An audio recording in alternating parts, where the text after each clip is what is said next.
আসসালামু আলাইকুম। আবারও হাজির হয়ে গেলাম নতুন একটি রেসিপি নিয়ে। আজকে রেসিপিতে থাকছে হোয়াইট সস পাস্তা।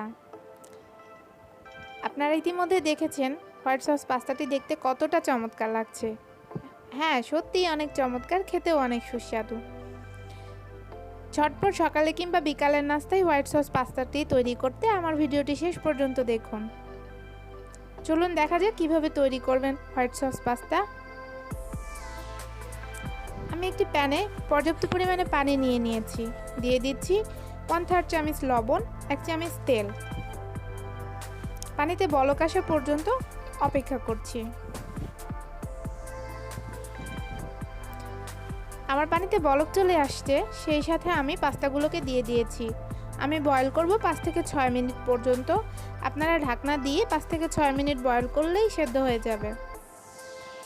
আমি একটু ছাঁকনিতে ঢেলে নিয়েছি, দেখতে পাচ্ছেন কনসিস্টেন্সি।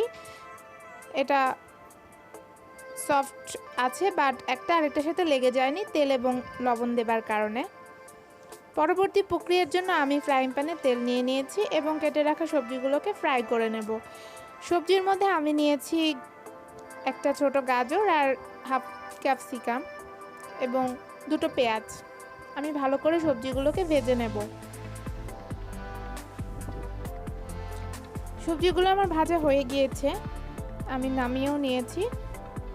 পরবর্তী প্রসেসের জন্য আমি 1 চামচ মেল্টেড বাটার নিয়ে নিয়েছি এবং 1 চামচ পরিমাণ ময়দা নিয়ে নিয়েছি। এটাকে ভালোভাবে ভেজে নিতে হবে। আমার ভেজে নেওয়া হয়ে গিয়েছে। আমি তরল দুধ অ্যাড করে দেব এবং ভালোভাবে ময়দার সাথে মিশিয়ে নেব। খুব সাবধানে কাজটি করতে হবে, ময়দার দলা যেন থেকে না যায়। আমি দিয়ে দিচ্ছি হাফ চামচ ব্ল্যাক পেপার, হাফ চামচ ম্যাশড করা শুকনো মরিচ। শুকনো মরিচ ফ্রাইং প্যানে তেলে আমি এখানে ম্যাশড করে নিয়েছি।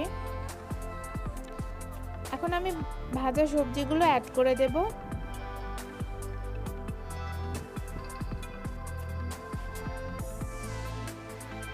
এবং ভালোভাবে মিশিয়ে নেব।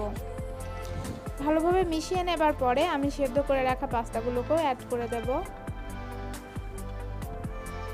এবং ভালোভাবে 1টি অথবা 2টি চামচের সাহায্যে আমি ভালোভাবে উল্টিয়ে পাল্টিয়ে মিশিয়ে নেব এবং সাথে অ্যাড করে দেব সামান্য পরিমাণে লবণ।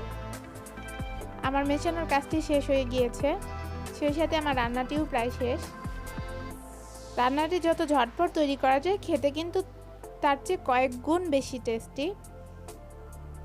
ঝটপট মেহমানদারিতে আপনারা খুব স্বল্প সময়ে এই হোয়াইট সস পাস্তাটি তৈরি করে নিতে পারেন।